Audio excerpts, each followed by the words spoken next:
Constitucional y profesora del área de Derecho Constitucional de la Universidad de Extremadura desde 2015. Actualmente es investigadora principal del proyecto Igualdad de Género en el entorno rural y municipal de Extremadura, diagnóstico y propuestas. Realiza un estudio sobre la garantía de los derechos sociales de las mujeres en la comarca de Campo Arañuelo y también participa en 2 proyectos de investigación de ámbito estatal en la Universidad de Sevilla y con la Universidad Carlos III de Madrid, ambos sobre el estudio de los derechos. También ha realizado estancias de investigación en la Universidad de Bolonia, en Italia, y en la Universidad de Lisboa, en Portugal. Cuenta con diversas participaciones en congresos y seminarios científicos nacionales e internacionales, así como en diversas publicaciones sobre sus líneas de investigación, que son derechos, igualdad, distribución territorial del poder y el sistema electoral, entre otros. Desde el 2019 es directora de la Oficina de Igualdad de la Universidad de Extremadura. Y nada más, simplemente ha participado a lo largo de su vida también en diversas asociaciones estudiantiles, vecinales y también por la memoria histórica. Si quieres, Silvia, te dejo y continúo con la intervención. ¿De acuerdo? Muchas gracias.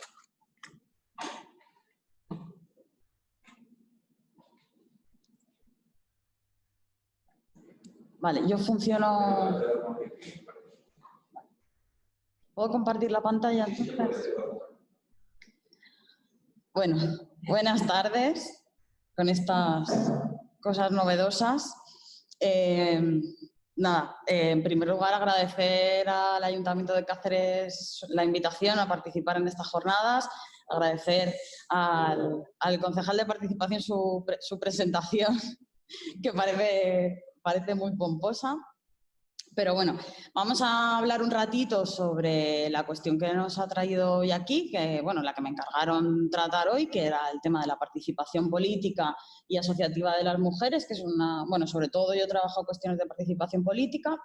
Y bueno, vamos a analizar un poco la situación de las mujeres a nivel de participación y vamos a analizar un poco si existe o no existe desigualdad entre hombres y mujeres a la hora de participar en política y si existe, ¿a qué se debe?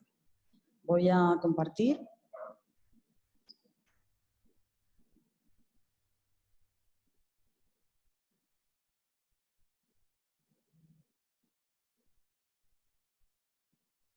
¿Se ve?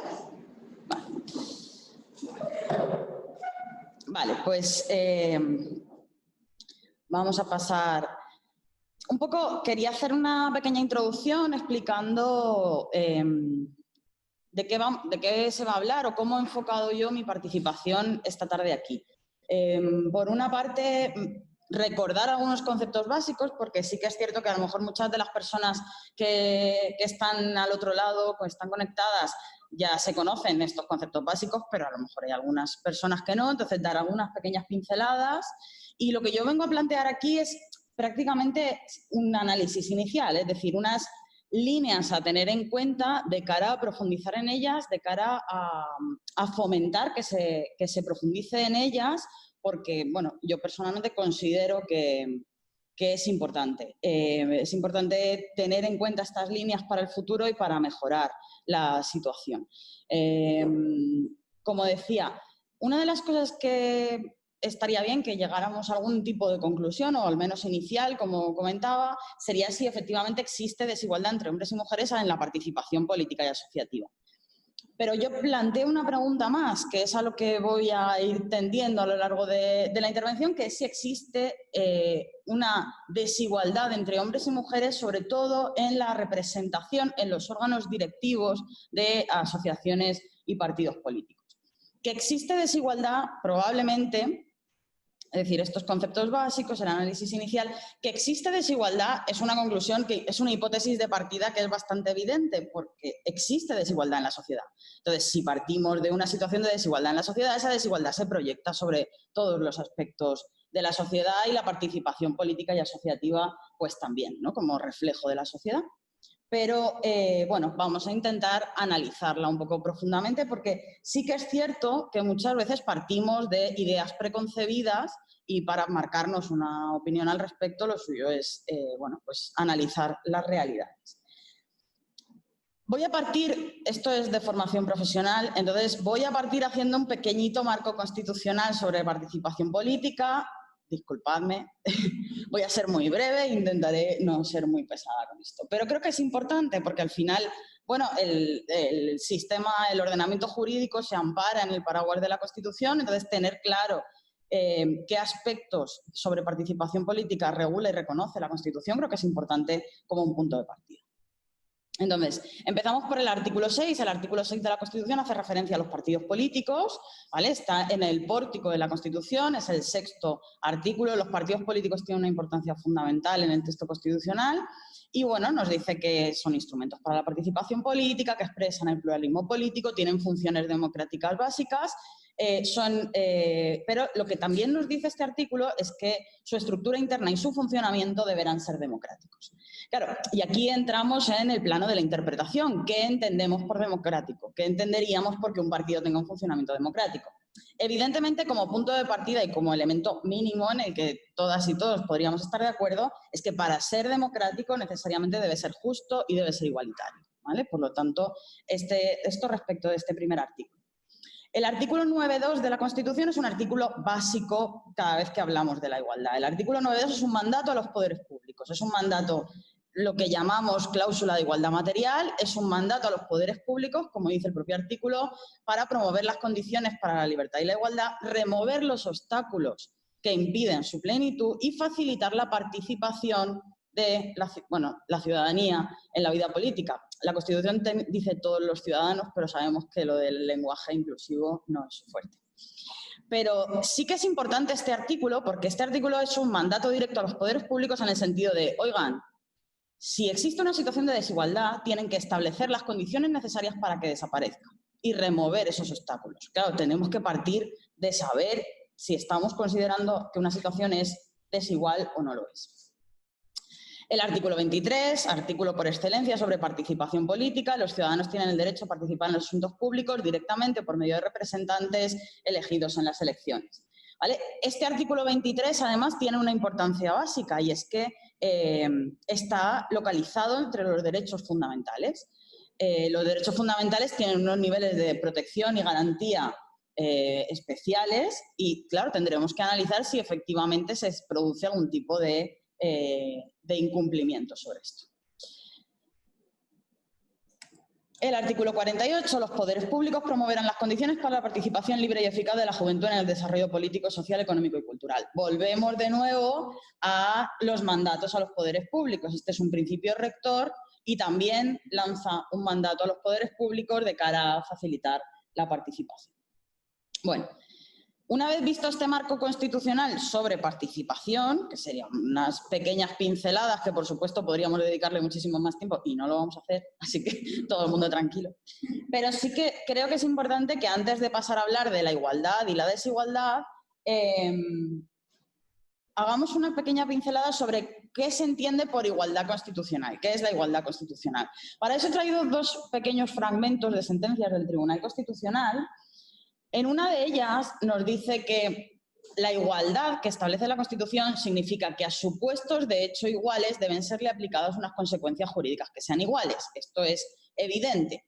En el siguiente aspecto, el Tribunal Constitucional viene a reconocer que este principio no prohíbe al legislador que contemple la necesidad o la conveniencia de diferenciar situaciones distintas para darles un tratamiento diverso. Por lo tanto, la igualdad que establece la Constitución nos dice que sí, que efectivamente a supuestos de hecho iguales tendrán que tener consecuencias jurídicas iguales, pero que a situaciones diferentes habrá que aplicarle medidas diferentes. Por lo tanto, habrá que analizar si las situaciones de partida son o no diferentes. De aquí surgen las acciones positivas, por ejemplo, de los poderes públicos, precisamente porque se analiza que existen situaciones distintas.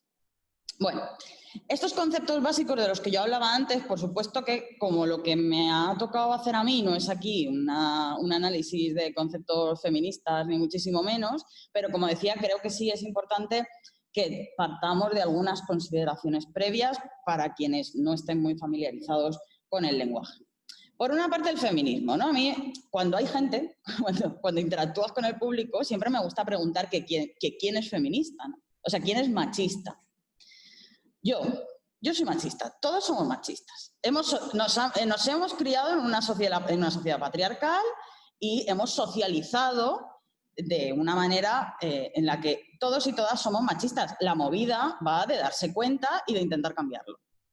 pero intentar cambiarlo lleva trabajo. Entonces, bueno, no pasa nada, ¿vale? Entonces, en esas estamos. Para eso tenemos el feminismo. Según nos dice la RAE, que no es que sea una institución revolucionaria, ni muchísimo menos, ni con la que estemos de acuerdo la mayoría de nosotras, pero la RAE nos dice que el feminismo es la ideología que defiende que las mujeres deben tener los mismos derechos que los hombres. Por lo tanto, yo creo que todos deberíamos intentar ser feministas también, ¿vale? ¿Por qué traía aquí el concepto de feminismo? Porque un poco lo que yo voy a intentar hacer dentro de las limitaciones es aplicar una perspectiva feminista a este análisis de la realidad, porque partimos de la consideración que la realidad no es neutra, que las medidas que se implementan no son neutras, y esta perspectiva feminista es la que nos va a dar la posibilidad de darnos cuenta de ello. El sistema sexo-género, que además, bueno, hoy en día si estuviéramos en un debate sobre feminismo esto haría correr ríos de tinta, pero como punto de partida creo que es importante, bueno, que por lo menos partamos de esa idea de que el género, por lo menos hasta ahora ha sido considerado así, independientemente de que esto sea algo que está en debate, bueno, haría referencia a esa construcción social que asigna determinados comportamientos y características como propios a hombres y a mujeres en este caso. ¿Por qué es importante hablar de género aquí? Porque, bueno, de ahí deriva la idea de los estereotipos de género y deriva la idea de los roles de género. Es decir, los estereotipos de género vendrían a darnos una visión simplificada de lo que serían hombres y mujeres, serían aquellas creencias populares sobre lo que deberían ser los hombres y las mujeres, ¿vale? Y los roles de género harían referencia pues, a estos roles asignados a cada uno de los géneros. En el caso de las mujeres, pues la crianza, los cuidados, este rol reproductivo. A mí me gusta mucho también hacer esta distinción, por ejemplo, a través de los roles del espacio público y el espacio privado. Las mujeres tradicionalmente hemos estado en el espacio privado y los hombres son los que han estado en el espacio público y, por tanto, a las mujeres nos viene costando más el acceso al espacio público en todos los sentidos. Por espacio público podemos hablar del mercado laboral. Sabemos que han existido grandes problemas y que los siguen existiendo. Podemos hablar de espacio político, ¿vale? A las mujeres nos ha costado, nos sigue costando mucho más acceder al espacio político. Pero es que me vengo a referir hasta lo más básico, hasta salir a la calle. Es decir, seguimos sin ser libres para poder andar por la calle a la hora que queramos, en las condiciones en las que queramos, porque nuestro acceso al espacio público es desigual, porque se ha creado especialmente por hombres y para hombres. Pero bueno, en esas estamos, en cambiar todo esto. Vale, una vez analizados todos estos conceptos básicos, este pequeño marco constitucional, voy un poco rápido, ¿vale? Pero luego en el debate podemos profundizar en alguna de las ideas, porque tampoco me quiero comer demasiado tiempo del debate.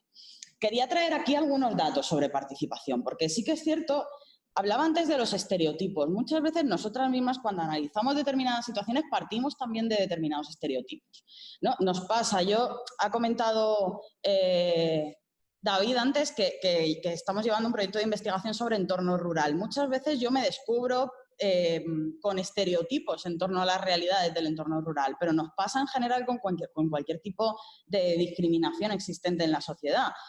Estas mujeres les pasa esta característica porque viven en el entorno rural o porque tienen algún elemento de discriminación adicional, como puede ser la raza, como puede ser la religión, etcétera. Entonces, creo que es importante que tengamos en cuenta los datos que nos ofrecen una perspectiva de la realidad. Sí que es cierto que muchos de los datos no existen, bueno, existen, pero no están recabados. Entonces, bueno, por eso mismo decía antes que lo que yo voy a pretender hacer aquí es como marcar unas líneas de inicio que podría ser interesante desarrollar en el futuro y que tuviéramos en cuenta desde estos espacios que se crean de participación a la hora de poderlos desarrollar en el futuro. Entonces, voy a ir partiendo de los datos más sencillos a un poco los más concretos. El Congreso. ¿Vale? Estos son los datos de 2019, bueno, son los datos hasta 2019, ¿vale? Es la evolución de mujeres, el porcentaje de mujeres que ha habido en el Congreso de los Diputados, ¿vale? Desde la primera legislatura hasta ahora. En esa segunda columna del final que pone 0, en realidad es la primera de 2019, que como hubo 2 legislaturas, pues el gráfico se me ha cortocircuiteado. Pero bueno, vemos ahí un poquito la evolución. Vemos una evolución lenta, pero sí que podemos a lo mejor distinguir en la gráfica algunos momentos como de salto. Esos momentos de salto obedecen a políticas públicas. De ahí la importancia de la existencia de políticas públicas que analicen la realidad y que intenten cambiar. Uno de los saltos, el que se observa en los 90, obedece a que determinados partidos impusieron a nivel interno la existencia de listas paritarias o de órganos paritarios, a nivel interno. Pero claro, lo que los partidos hacen a nivel interno se proyecta en el exterior. Porque claro, al final las listas electorales beben de esas realidades internas de los partidos. El segundo salto que podemos observar obedece a la ley de igualdad, que efectivamente incorporó las listas paritarias. Tenemos un problema normalmente en el Congreso, y es que a pesar de que existan listas paritarias, según nos dice la ley de igualdad, pero si se ponen como cabezas de lista por lo general a hombres, nuestro sistema electoral, que es muy perverso, hace que mayoritariamente vayan a salir hombres, porque hay muchas provincias donde solo sale una o dos personas por cada una de las listas, y hablando de los partidos más votados, ni siquiera pensemos en el resto. ¿Vale? Por lo tanto, por mucho que tú tengas el resto de la lista paritaria, si en la cabeza solo hay hombres, el resultado final es desigual. Ahora, en estos últimos años, en estas 2 últimas legislaturas, hemos conseguido mayores cotas de paridad, y un poco la misma tendencia podemos observar en el Senado, aunque el sistema electoral del Senado es distinto y, por tanto, las tendencias también son distintas. Bueno, estas son las instituciones estatales grandes que se ven afectadas por la ley de igualdad, que se ven afectadas por esa paridad en las listas, y además que tienen una visibilidad muy grande, es decir, todo el mundo vemos el Congreso y el Senado en las noticias habitualmente, conocemos diputados, senadores, diputadas y senadoras, las vemos en la tele, no a todas, evidentemente, pero bueno, es una institución con la que estamos relativamente familiarizadas. ¿Qué pasa si nos venimos a unos niveles territoriales más pequeños? Y entonces, claro, yo siempre me gusta analizar los planos municipales. Este es el número de concejales y concejalas que teníamos en 2019. ¿Vale? Estos son datos de 2019. A nivel estatal, ¿vale? Si veis los porcentajes, bueno, dentro de lo malo no está del todo mal, ¿vale? Casi un 60-40. Bueno, pues tenemos que tener en cuenta que en algunos municipios pequeños la paridad en las listas no afecta, por lo tanto hay municipios que no tienen la obligación de tener listas paritarias. Entonces, este dato es muy bueno con respecto al proceso electoral anterior. En 2019 hubo elecciones, este es el resultado. Si vemos los datos de 2018, era mucho más llamativo, era en torno al 30-70, una cosa así. Por lo tanto, bueno, ha habido una buena evolución. He traído aquí los datos del nivel estatal y los datos de Extremadura, que también están relativamente bien, ¿vale? Sigue siendo un poquito desigual, pero está relativamente bien. Vale, esto es una tendencia que nos vamos a encontrar muchas veces cuando hablamos de paridad o de igualdad o de acceso a las instituciones. Cuando hablamos de un cómputo general de personas, solemos tender, ya a estas alturas de la película, solemos tener unos números cercanos a la paridad. Nos pasa con el Congreso. Pero nos pasa con el Congreso, pero no nos pasa con la presidencia del gobierno, nos pasa con las asambleas autonómicas, pero no nos pasa con las presidencias de las comunidades autónomas, ¿vale? Donde ahora mismo, si no me fallan las cuentas, solo tenemos 4 mujeres presidentas de comunidad autónoma. En este caso nos pasa lo mismo, ¿vale? Tenemos un número de concejalías que en cómputo global son tendentes a la paridad, pero si nos vamos a las alcaldías, como podemos observar, la tendencia es bastante más deprimente, en torno al 20-80, ¿vale? Esto es en el total estatal, ¿vale? Por lo tanto, cuando vamos reduciéndonos a órganos unipersonales, aquí es donde empiezan a surgir las brechas más importantes. Este es el total estatal y este es el total de Extremadura. Las cifras son un poquito mejor, pero siguen siendo bastante malas. Este tiempo que hemos estado trabajando en los entornos rurales y municipales nos ha hecho también que cuando hablamos de interseccionalidad y de hablar de las distintas formas de discriminación, el tema del entorno rural y el entorno urbano sean elementos fundamentales a tener en cuenta. Y por eso he querido traer aquí este dato de brecha de género por tamaño de municipio. Esto no está muy actualizado porque es de un estudio de la Federación Española de Municipios y Provincias del año 2007 por la aplicación de la Ley de Igualdad, pero bueno, los datos son bastante llamativos. Estaría muy bien que pudiéramos tener datos más actualizados, pero claro, si vemos la brecha de género en los municipios más grandes, de mayores de 300.000 habitantes, es relativamente pequeña, pero si nos vamos a los municipios pequeños, que sería la primera columna, la brecha de género es muy llamativa. Y luego este es el gráfico, ¿no? Para mí, el que voy a presentar ahora, que es un poco el del quid de la cuestión y sobre el que vamos a tratar a continuación. El de la permanencia en cargos en el ámbito municipal. ¿Vale? Esto lo que nos viene a decir es que las mujeres no solo es que nos cueste más llegar, sino que una vez que llegamos no nos quedamos. ¿Por qué? ¿No? Perdón. ¿Vale? Entonces, bueno, vemos que la permanencia en cargos en las concejalías entre los hombres está, como digo, esto tiene varios años, habría que buscar datos más actualizados, pero bueno, como punto de partida es llamativo. Claro, el 77% de los hombres permanecen, el 23% de las mujeres permanecen. Por lo tanto, tenemos una brecha brutal y en las alcaldías mucho más acuciada, ¿vale? Y en el resto de cargos. Claro, entonces, tendríamos también que analizar por qué está pasando esto. Esto pasa y si pasa, ¿por qué está pasando? Es decir, no solo es una cuestión de centrarnos solo en analizar los datos o en analizar el número de hombres o el número de mujeres, porque al final esto no es una cuestión simple de desagregar datos por sexo, de ver número de hombres y número de mujeres en las cosas, sino de analizar por qué esos números son como son. Bueno, quedémonos con esta foto porque luego vamos a recoger esta idea. Datos de sindicatos, estos datos tampoco están actualizados, son de 2013, pero son los datos que tenía el Instituto de la Mujer de afiliación a sindicatos. No está del todo mal, ¿vale? Está en torno al 40-60 aproximadamente, ¿vale? Pero bueno, ahí tenemos que existe desigualdad, pero... Vale. Partidos políticos. La primera gráfica hace referencia a los cargos ejecutivos, a los órganos colegiados de los grandes partidos, ¿vale? Su órgano colegiado a nivel estatal, los que son de ámbito estatal, y a su nivel territorial, los que sean de otro nivel. Claro, aquí vemos unos datos muy llamativos, más o menos paritarios en función de cada uno de los partidos, algunos más, otros menos, algunos descaradamente desiguales. Pero claro, si luego nos vamos al órgano unipersonal autonómico, es decir, la presidencia autonómica, la secretaría general, de cada partido lo llama de una manera, ahí vemos una brecha bastante más importante.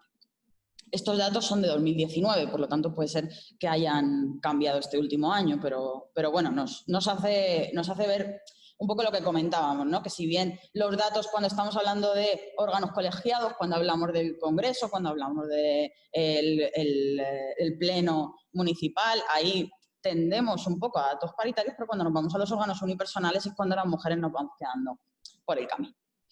Y ahora sobre asociaciones. No sé si le doy el enlace, ¿se verá? Sí. Vamos a probar. Porque quería...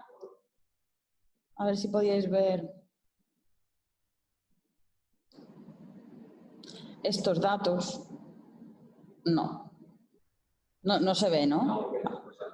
Bueno, pues luego lo puedo poner. Cuando hagamos el debate, si queréis, puedo poner el enlace en el chat para que quien lo quiera consultar. Vale, esto es hay muy pocos estudios sobre participación política de las mujeres en asociaciones con datos, análisis, ¿vale? Yo por lo menos he encontrado muy pocos, sobre todo especialmente en el ámbito municipal. Este es el único que he encontrado, que es un estudio del CIS, que se llama Participación Local, que es del año 2006.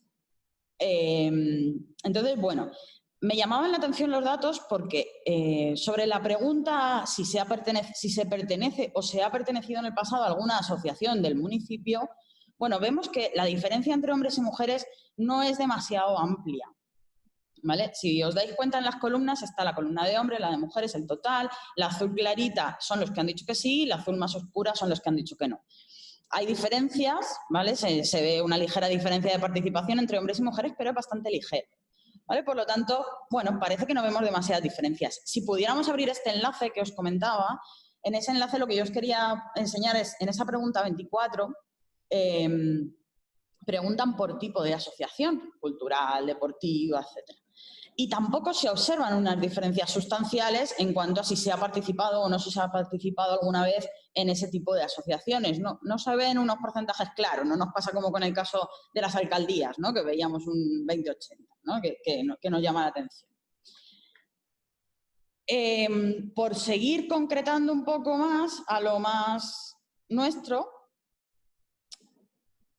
me he metido en la página del Ayuntamiento de Cáceres y he estado mirando algunas de las asociaciones.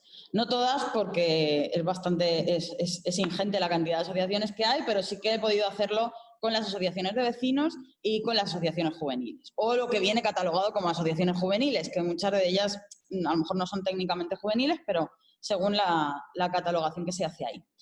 Entonces, claro, si nos vamos entonces al órgano de presidencia o al órgano de representación de esas asociaciones, ahí sí vemos una brecha de género un poco más acuciada que si analizamos los datos de participación. Como decía, todo esto son datos muy iniciales porque recogen datos que no son comparables entre sí, es decir, el estudio del CIS no es comparable con analizar cuáles los niveles de hombres y mujeres en la representación de las asociaciones en la ciudad de Cáceres hoy. Pero sí que es cierto que a lo mejor nos dan unas pinceladas hacia dónde podemos mirar. Y también nos ponen un poco deberes para el futuro. Yo, como os decía, he echado de menos encontrar más estudios sobre participación en el ámbito local y podría ser bastante interesante que tomáramos nota y que a lo mejor de aquí saliéramos con esos deberes, ¿no? En analizar efectivamente cuál es esa realidad. No quería que se me olvidara comentar que ahora mismo, bueno, está próximo a publicarse un estudio de un alumno de la Facultad de Derecho que ha hecho un estudio con asociaciones de aquí de la ciudad de Cáceres sobre actitudes machistas en las asociaciones, ¿vale? Sobre todo orientada a gente joven. Y bueno, pues no os voy a desvelar los resultados, pero bueno, son muy interesantes. El Miguel Ángel Rufo Rey, que es estudiante de criminología. Bueno, una vez vistos estos datos, y no quiero ser la pesada de los datos, solo quiero lanzar un par de preguntas. ¿Existe desigualdad en la participación? Yo tengo mis dudas. Yo tengo mis dudas viendo los datos y tengo mis dudas por mi experiencia vital. Es decir, como se ha comentado en la presentación, yo a lo largo de mi vida he estado en distintos tipos de asociaciones. Antes de venir a Cáceres, evidentemente en las asociaciones feministas pues es evidente que hay más mujeres que hombres, pero en el resto yo no he notado esto es una experiencia personal que no es nada científico lo que voy a decir porque no está basado en ningún estudio. Pero dentro del movimiento asociativo las mujeres existen, las mujeres están y las mujeres curran mucho en las asociaciones. Pero luego no son las presidentas de las asociaciones y luego no están en las juntas directivas de las asociaciones ni de los partidos. Las mujeres están en los partidos y las mujeres hacen política, pero luego no van a la lista electoral. Y luego no son la secretaria general autonómica. Y las que lo son, cada vez más, afortunadamente, pero también con unos condicionantes importantes. Por lo tanto, yo parto de considerar que no creo que haya una desigualdad brutal entre hombres y mujeres a nivel de participación. Lo que sí que la hay es a nivel de reconocimiento y a nivel de representación dentro de la propia asociación. Es decir, estar para currar sí, pero estar para tomar decisiones no. Que al final es lo que nos pasa en la vida, ¿no? Las mujeres es como cuando se dice la incorporación de las mujeres al mundo laboral, perdona, las mujeres se han deslomado en el campo toda la vida cargando chiquillos a la vez. Es decir, las mujeres siempre han trabajado. Otra cosa es que se les haya reconocido. Por lo tanto, lo que sí que se observa es una desigualdad en esa representación, en ese acceso a los espacios de poder dentro de los partidos, dentro de las asociaciones, dentro de los sindicatos. Ahí sí que se observa una desigualdad. Vale, pues una vez visto esto, ¿cómo voy de tiempo? Una vez dicho esto, me gustaría que habláramos un poco de esas posibles causas de esa desigualdad, ¿no? Yo aquí he traído dos ideas básicas. No son exclusivas ni excluyentes ni muchísimo menos, pero he traído dos ideas también un poco arrojando ese guante para el debate. Primero, la idea de las mujeres que no permanecen. Ese gráfico que habíamos visto antes de la permanencia en cargos y de ver que las mujeres permanecen menos en los puestos de poder y de responsabilidad que los hombres. Bueno, para esto hay una idea que yo había trabajado hace un poquito de tiempo, que es el concepto de la violencia y el acoso contra las mujeres en el ámbito político. Esto es un concepto que han trabajado sobre todo las compañeras de América Latina. Esto en España prácticamente no se ha trabajado. No consideramos, a lo mejor, que exista violencia y acoso contra las mujeres en el ámbito político. Sí que es cierto que las realidades de América Latina son mucho más llamativas. A las mujeres que participan en política allí, a muchas de ellas las matan, a muchas de ellas sufren violencia física, pero claro, no podemos olvidar que puede ser que a otro nivel, pero puede ser que a lo mejor también es que lo tenemos naturalizado. Las mujeres en política o en espacios de poder aquí también sufren violencia. He traído algunos ejemplos a través de redes sociales, porque para poderlos proyectar aquí me parecía que era lo más práctico, ¿no? Bueno, pues que si Ana Gabriel no se arregla, que si por qué las tierras separatistas de Bildu y de las CUP tienen que ser feas, a Inés Arrimadas la debería violar un estadio completo y luego un batallón completo, qué puta es Arrimadas, me la tiraba pero sin besarla. Cállate, puta catalana, no eres nadie para opinar, perra, el día que te encuentre te voy a violar, hija de puta. Esto va referido a Ana Colau, esta cosa así tan cariñosa. Cuando se actúa como una zorra política te haces merecedora de muchas cosas. Ascender en el mundo de la política a base de ir abriendo piernas es ético. Este va dirigido a una concejala, a una exconcejala de Alicante que dice: me gusta que seas sincera, estoy contento de que seas tortillera así para no parir a golfos, por si acaso te deseo un cáncer uterino. Este tipo, además es un tipo de... Es decir, podemos decir, las redes sociales están absolutamente descontroladas y la violencia a través de las redes sociales es generalizada contra hombres y contra mujeres, sí. Pero este tipo de comentarios, es decir, a los hombres no se les dice que a ver si te va a violar un batallón entero, ni si te dedicas a abrir piernas, ni a ver si te sale un cáncer uterino o qué suerte que no puedas parir hijos. Es decir, a las mujeres se nos ejerce una violencia específica de mujeres. Y esto, como decía, esto simplemente es una cuestión de redes sociales. Hay un estudio muy interesante de la Unión Interparlamentaria y de la Asociación Parlamentaria del Consejo de Europa de 2018 que habla de violencia en los parlamentos. Y esto no está hablando de redes sociales, no está hablando de zumbaos a través de un tuit que ponen insultos, ¿no?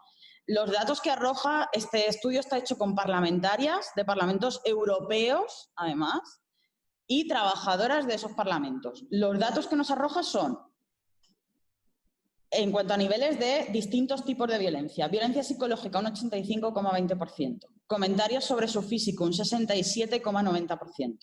Acoso online, 58,20%.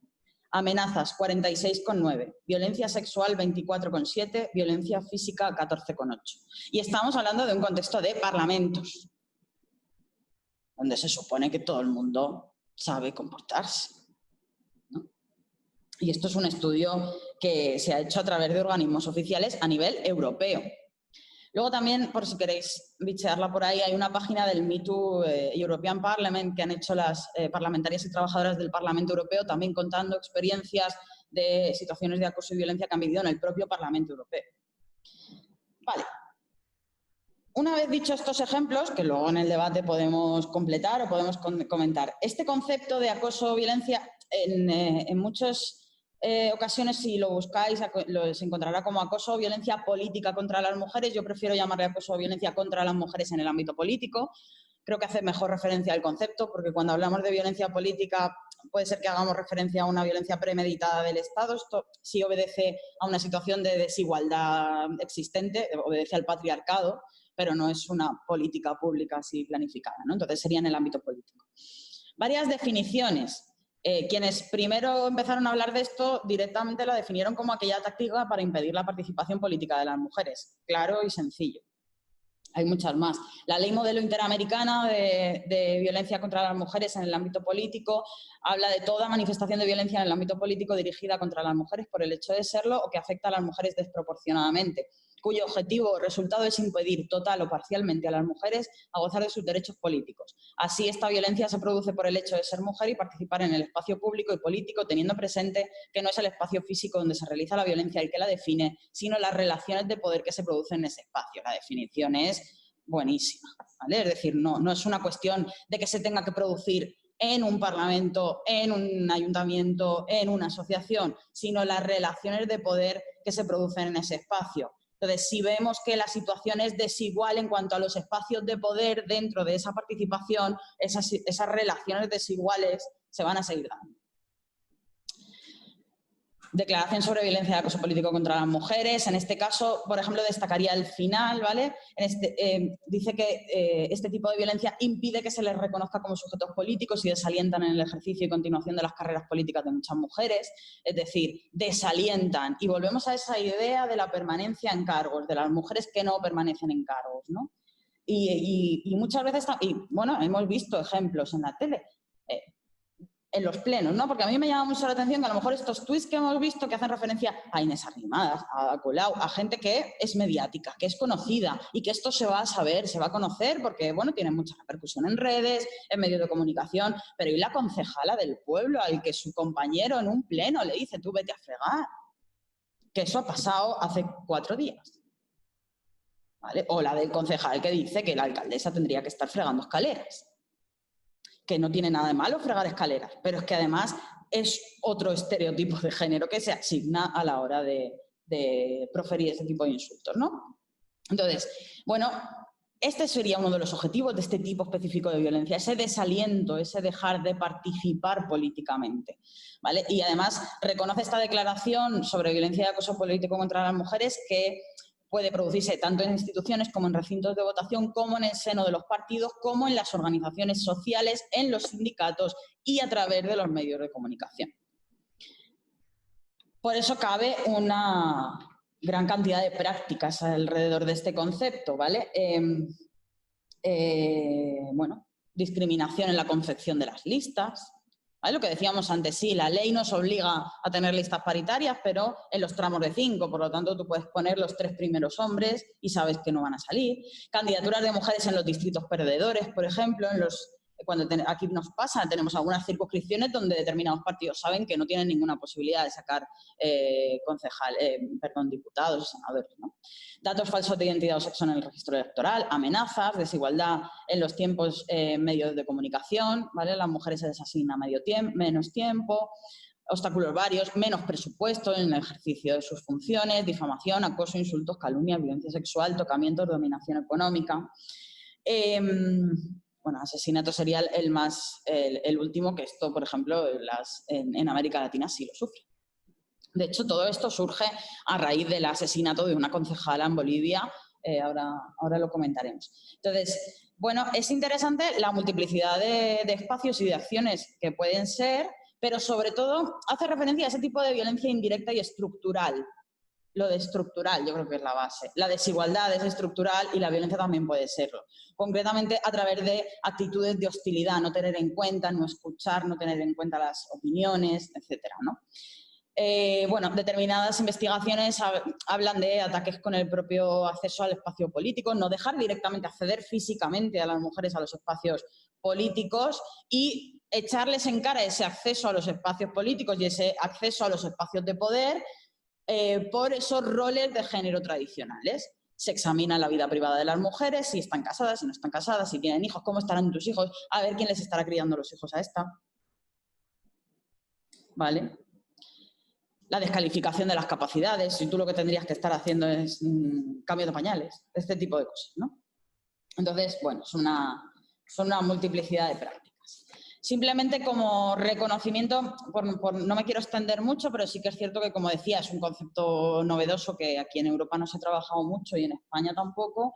Entonces, bueno, contar un poco esta evolución. En el 94 se adopta la Convención Belén do Pará de la Comisión Interamericana de las Mujeres de la Organización de Estados Americanos. En el año 2000, esto además a mí me parece una experiencia política brutal. Un grupo de concejalas de Bolivia convoca una reunión al respecto en la Cámara de Diputados a raíz del asesinato de esta concejala. Se crea la Asociación de Concejalas de Bolivia de todos los partidos políticos, ¿vale? Y se impulsa el nombramiento y la identificación del concepto y de sus manifestaciones. Es decir, ya estamos hartas, esto que nos pasa a todas y esto es estructural, ¿vale? Bueno, se crea el mecanismo de seguimiento de la Convención Belén do Pará, se hace esta declaración sobre violencia y acoso político contra las mujeres y la ONU Mujeres y Parlaméricas hacen la Ley Modelo Interamericana sobre Violencia Política contra las Mujeres, que no está como tal aprobada en ningún partido, pero sí que como un modelo marco es interesante. Y en América Latina, el único país que tiene una ley específica de violencia contra las mujeres es precisamente Bolivia, el resto tienen algunas propuestas, las han tenido, han sido rechazadas, y en otros casos han incorporado el concepto o han propuesto incorporar el concepto a sus leyes genéricas sobre desigualdad y sobre violencia. Vale. Bueno, aquí tenemos el tema de la ley interamericana, que no me voy a centrar en ella, y luego tenemos la otra pata. Yo había dicho que yo iba a lanzar dos ideas respecto de esta desigualdad de las mujeres en la participación política. Una de ellas era las mujeres que no permanecen, y de ahí esta idea de violencia o acoso contra las mujeres, pero por otra parte la idea de las mujeres que no quieren. Es decir, porque a mí esto me hace mucha gracia. Yo cuando muchas veces echas en cara, ¿no? Oye, ¿por qué no hay mujeres? Y te dicen, es que no quieren. O tú, yo qué sé, un proceso electoral, yo qué sé, las elecciones sindicales de una empresa y ves que hay mayoritariamente hombres y dices, pero ¿por qué no hay mujeres? Es que no quieren. Y vas a las asociaciones, oye, ¿por qué en la junta directiva de la asociación no hay mujeres? Es que no quieren. Esto pasa. A mí me ha pasado. Claro, evidentemente esto es una cuestión distinta al es que no hay. El es que no hay es mentira. El es que no hay obedece al patriarcado, porque a verlas, haylas siempre hay. Entonces esto, cuando yo lo empecé a vivir, llegó un momento en el que dije, a ver si es verdad que las mujeres no quieren. Puede ser que a lo mejor sea verdad. Vamos a ver si a lo mejor puede ser que sea verdad. Entonces, bueno, aquí traigo la siguiente pata del por qué puede existir esa desigualdad en esos cargos, en esos puestos de poder y en esos órganos directivos. Vamos a ver quiénes se piden excedencias laborales por cuidados familiares. Aquí tenemos el total estatal y el total de Extremadura. De todas las excedencias por cuidados familiares que se piden, el 83,66% las piden las mujeres en el Estado y el 81,6% en Extremadura. ¿Quiénes se piden excedencia por cuidado de hijos o hijas? Esto ya, si el de familiares es mucho, el de hijos o hijas ya estamos hablando del 92,34% de las excedencias por cuidado de hijos o hijas que se piden, las piden las mujeres. En Extremadura el 91,21%. Bueno, esto a lo mejor nos puede orientar un poco ese camino. Vamos a ver el trabajo a tiempo parcial. Motivos de ocupación a tiempo parcial. Del total de personas que trabajan a tiempo parcial ante la pregunta de ¿por qué usted trabaja a tiempo parcial? Hay distintos ítems, no sabe el motivo, otros motivos, no quiere trabajar a jornada completa, no he podido encontrar trabajo a jornada completa, obligaciones familiares, cuidado de niños, enfermedad, incapacidad propia, seguir cursos de formación, ¿vale? Vemos que que en todas existe una desigualdad brutal entre hombres y mujeres, pero claro, si nos vamos a cuidado de niños, de adultos, de personas con discapacidad o de mayores, vemos que del total de las jornadas a tiempo parcial que se solicitan por este motivo, el 95,22% lo hacen las mujeres. Volvemos a ver horas de trabajo por semana. Bueno, pues aquí tenemos los hombres y las mujeres, las horas de trabajo que dedican al día, ¿vale? Están quienes, la columna de en medio, la que está en violeta, es quienes trabajan a tiempo parcial, la columna así más azulada es quienes trabajan a jornada completa, ¿no? Y esto sería las horas de trabajo que dedican por semana, las dos primeras series son al empleo principal y las dos segundas al trabajo no remunerado. Trabajo no remunerado, entendemos todo el trabajo reproductivo, entre otros. Participación en asociaciones, participación en sindicatos, etcétera, ¿vale? Vemos evidentemente las desigualdades que existen respecto del empleo del tiempo, ¿no? Y esta tabla es que la he querido copiar tal cual porque me parece tan llamativa. Os voy a marcar ahora, esto vuelve a ser otra vez, ¿no? Indicador de horas de trabajo remuneradas y no remuneradas, pero además aquí introducimos la variante de los hijos. Y aquí ya esto... Hombres sin hijos, ¿cuánto tiempo dedican a trabajo no remunerado? 10,9. Hombres con hijos, 13,5. Mujeres sin hijos, 13,3. Mujeres con hijos, 31,9. O sea, la brecha es bestial. Es decir, las mujeres sin hijos se parecen casi a los hombres con hijos, pero el momento en la maternidad es... Justo cuando... bueno, ayer mismo estaba viendo un documental y una de las personas que participaba dijo una frase que me gustó tanto que me la grabé en el móvil y la he copiado para leerosla hoy. Me gustó muchísimo y os la leo. El mundo está organizado para que si eres un hombre blanco, heterosexual, del primer mundo, joven, todo te vaya bien. Yo, hasta que no fui madre, era bastante un hombre blanco, heterosexual, del primer mundo, joven. Por eso no había detectado un mal funcionamiento del sistema. Es una situación que le ha pasado, estoy segura, a un montón de mujeres, que llegado a un cierto momento de tu vida me pusieron en la encrucijada en que tenía que escoger si yo quería ser madre o quería tener una carrera profesional. Este es el punto de inflexión, siempre. Analizamos participación en asociaciones, analizamos participación en partidos políticos. Yo, por ejemplo, en el ámbito de la universidad, analizo puestos en la universidad y todo pasa por el momento de la maternidad, básicamente. ¿Que existe una desigualdad de partida? Por supuesto, si hemos partido de ahí. Vivimos en una sociedad desigual que se manifiesta en el resto, pero la maternidad es lo que acaba pasando factura.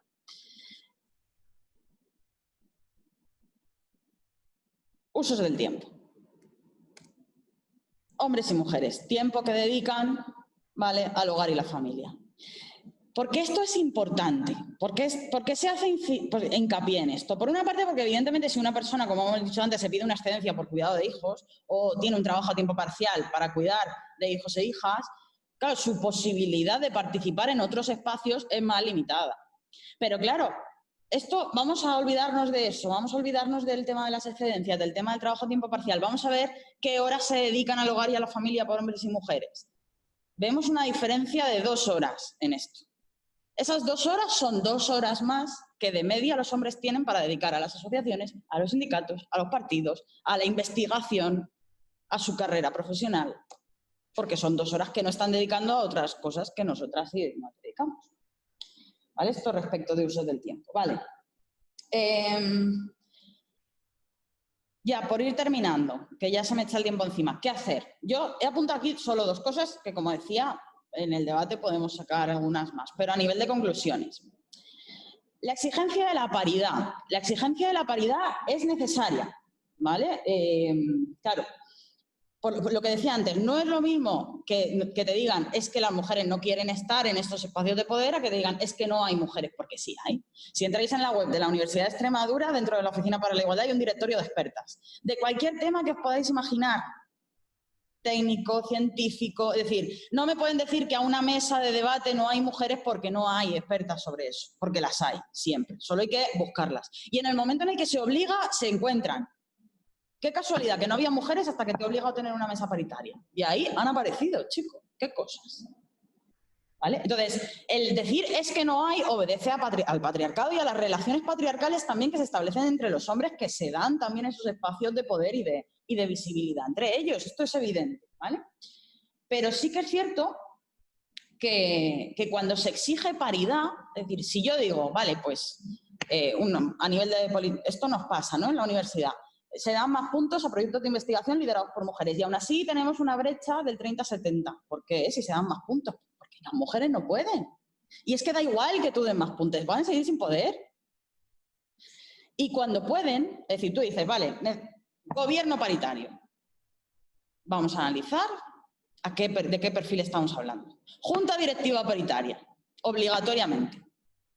Está muy bien, es importante visibilizar a las mujeres, es importante visibilizar a las mujeres en espacios de poder y de toma de decisiones, pero por lo general cuando se hace por ese imperativo, ese perfil suele ser, yo la experiencia que tengo, mujeres sin hijos o con hijos criados, como digo yo, más mayores. Por lo tanto, tenemos también ahí una brecha. Si exigimos esa paridad, al final también estamos incidiendo en un perfil determinado de mujeres y nos estamos olvidando de otras, porque como ya hay mujeres ahí, ya esto es igualitario y paritario. ¿Estamos mejorando la situación con estas exigencias de paridad? Bueno, pues sí, porque hay más visibilidad, pero no porque no estamos incidiendo en las causas. Y a eso es a lo que voy. ¿Por qué existe esta desigualdad entre la participación política de los hombres y las mujeres? Para analizar esas causas es fundamental analizarlas.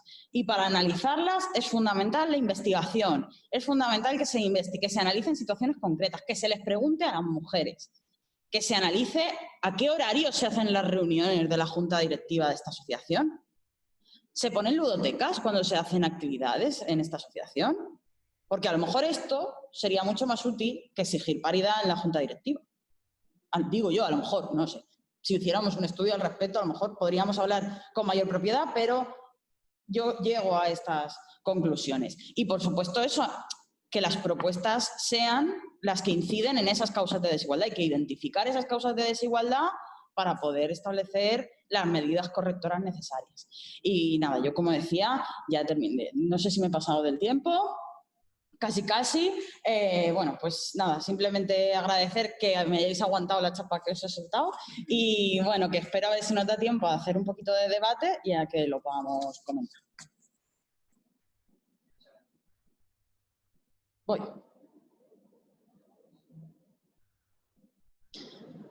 Vale, dejo de compartir.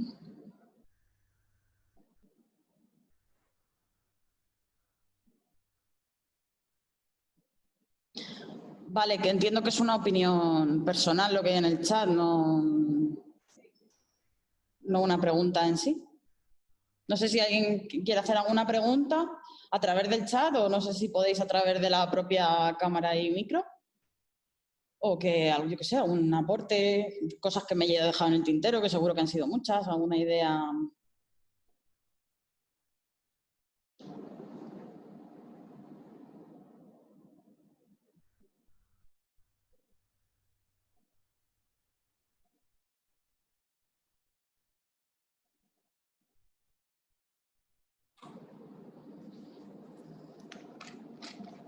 Pues, no sé, moderador.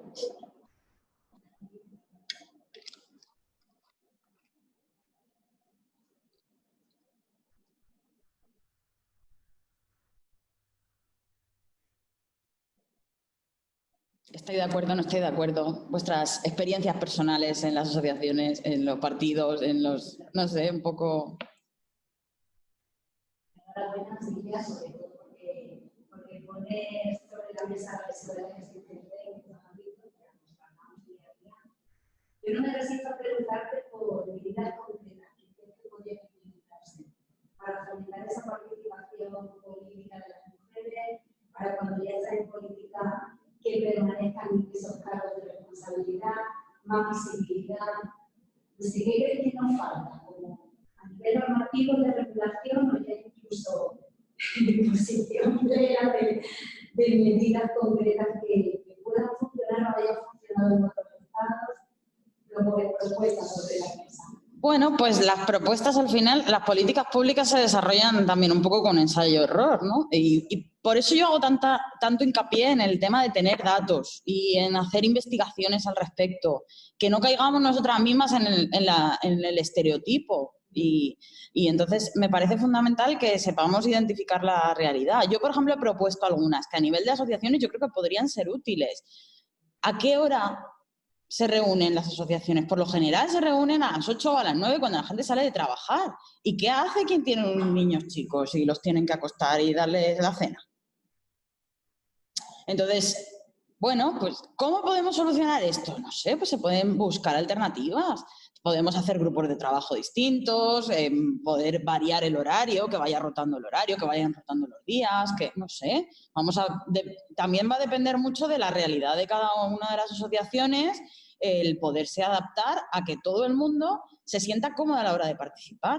Hora de fin de las reuniones, que esto es tan fácil. O sea, hay muchas mujeres que no se plantearían a una reunión de la asociación de vecinos o del partido político o de lo que sea, porque es como, esto es un agujero negro, me meto allí y no sé cuándo voy a salir y yo no puedo. Pues no, mira, la reunión va a empezar hasta ahora y va a terminar a esta. Y si no hemos terminado, pues lo terminamos la semana que viene. Y no se muere nadie, no pasa nada. Y son medidas gratis y fáciles. Luego, ahora, por ejemplo, que hemos perdido la presencialidad, pero lo de las ludotecas en los actos públicos, claro, no, es que las mujeres no participan, chico, claro, ¿y qué haces con el niño? Pero además, esto sí que es cierto que esto tiene que ser a nivel de política pública. Y esto, aquí sí que interpelo al ayuntamiento, a quienes gestionen políticas públicas, porque esto tiene que ser profesional y remunerado. Porque en las asociaciones, al final, lo que hacen es, una de las personas de la asociación se encarga de los niños, que además suele ser una mujer y gratis. Y allí te apañas tú con 3 chiquillos, o 4, los que vengan. Entonces, el problema radica principalmente en la conciliación. Yo creo que es uno de los grandes problemas. No es el único, pero es uno de los grandes problemas. Luego, el tema de poder identificar un tipo de acoso específico que se da en el ámbito de la participación también es importante, identificarlo para poder incidir en él. No sé. Bueno, no me quiero enrollar mucho más. La propia concepción del liderazgo, cómo nos enseñan a liderar, cómo la educación se percibe una mujer cuando una mujer tiene esas dotes de líder, no puede ser tan en el curso social cuando está el liderazgo en los humanos. No puede ser también un problema educativo. Mira, el otro día, el tema del liderazgo de las mujeres, en este documental del que os he hablado, que es el de Pioneras de Movistar, brutal, me encantó. Salía una experta en procesos de paz. Y venía sobre esta pregunta, ¿no?, del perfil de las mujeres que ejercen espacios de poder. ¿Las mujeres son mejores? O sea, ¿son más conciliadoras? ¿Son más, tienen en cuenta más a los demás? Claro, y la respuesta que daba, que me pareció estupenda, fue, efectivamente hay tendencia a esto, porque como nos han socializado en el cuidado, en el momento en el que te socializan en el cuidado y en la vida, pues claro, evidentemente tiendes a preservar esa vida de alguna manera. Pero también es cierto que como los espacios de poder de las mujeres son tan reducidos, las que acaban llegando han dejado esos valores y se han adaptado a los valores más dominantes, ¿no? Y entonces yo ahí veo a Margaret Thatcher en mi casa, ¿sabes? Ese tipo de perfil, ¿no? Entonces, bueno, pues claro, en el momento en el que vivimos en una sociedad desigual, pues existen estas cosas. Hay una pregunta aquí que me gustaría contestar, que era la de la brecha digital. A ver, espérate. Que me parecía interesante. ¿Dónde estaba? Vale, ¿crees que la participación ciudadana en perspectiva de género y con la brecha digital ha disminuido? Creo que es interesante. Claro, yo te puedo decir lo que yo creo, pero no tengo datos empíricos al respecto. Claro, el tema de la situación que estamos viviendo, yo creo que facilita por una parte, pero no facilita tanto por otro. Es mucho más fácil participar en una reunión sin tener que prepararte, irte, coger el coche, irte a una reunión, vas a estar 2 horas, no sé qué, te puedes conectar desde casa, facilita mucho, pero también es cierto que esta idea que teníamos de que el teletrabajo iba a ser la panacea de la conciliación ha resultado mentira. Es decir, puede ser útil en contextos normales. Es decir, si los niños y las niñas tienen cole, los llevo al cole, yo me puedo organizar mi horario, no sé qué, y puede ser útil. Pero claro, en lo que hemos vivido, teniendo que hacer unas lentejas, cambiar un pañal, limpiar mocos y hacer un informe, es imposible participar. Y entonces, claro, hoy en día también es cierto que lo de la brecha digital, aquí yo creo que la diferencia también está, como decía antes, ¿no?, un poco en el espacio territorial. No es lo mismo el ámbito urbano que el ámbito rural, es decir, esa brecha yo creo que es mucho más llamativa en pequeños municipios. Entonces, pues la verdad es que no lo sé, como no tengo datos, pero sí que es cierto que si al final, es decir, que las nuevas tecnologías nos puedan ayudar a paliar situaciones es un hecho. Pero vamos a tener que seguir preguntando a quienes no pueden participar por las razones que sean, ¿por qué no participan? Si es una cuestión de horarios, es una cuestión, y intentar adaptarnos para que todo el mundo se pueda sentir lo más incluido posible, ¿no? No sé si...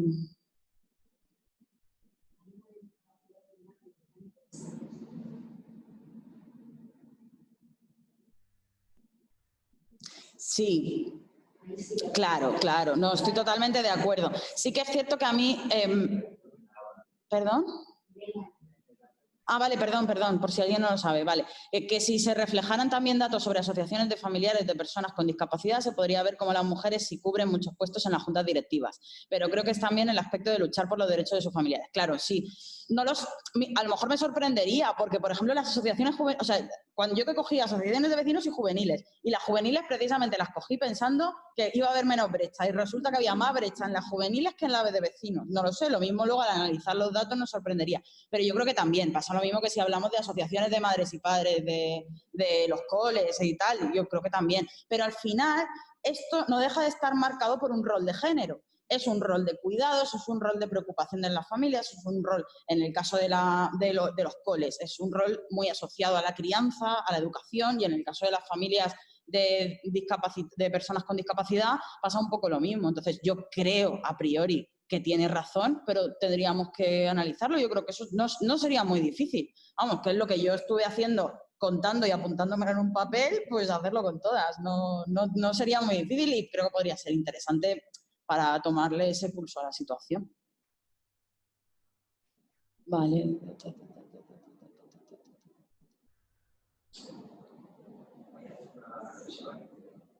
Vale, la leo en voz alta, ¿vale? Coincidiendo en general con lo planteado, creo que algo de ventaja se lleva en el movimiento asociativo, en el que hay que destacar que también muchas más mujeres que hombres, en el caso personal de mi asociación, se refleja en la directiva 3 varones de 12. En el caso de mi sección sindical, mayoría de afiliadas mujeres y como delegada una de 5. Y no somos capaces de subir ese ratio. Algo estamos haciendo mal. Varias de las causas ya las has planteado y el trabajo de la mujer es abrumador ante el nuestro. Seremos capaces de cambiar esta sociedad machista que nos consume. Gracias y enhorabuena por la mañana en un pedal. Sí, bueno, es una reflexión muy interesante al respecto de esto. A ver, más preguntas por aquí, que me he perdido.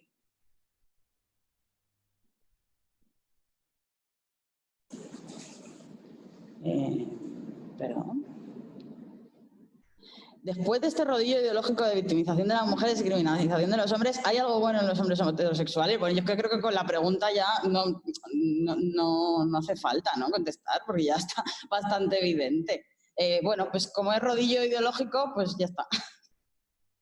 No me da pena. ¿Alguna pregunta más?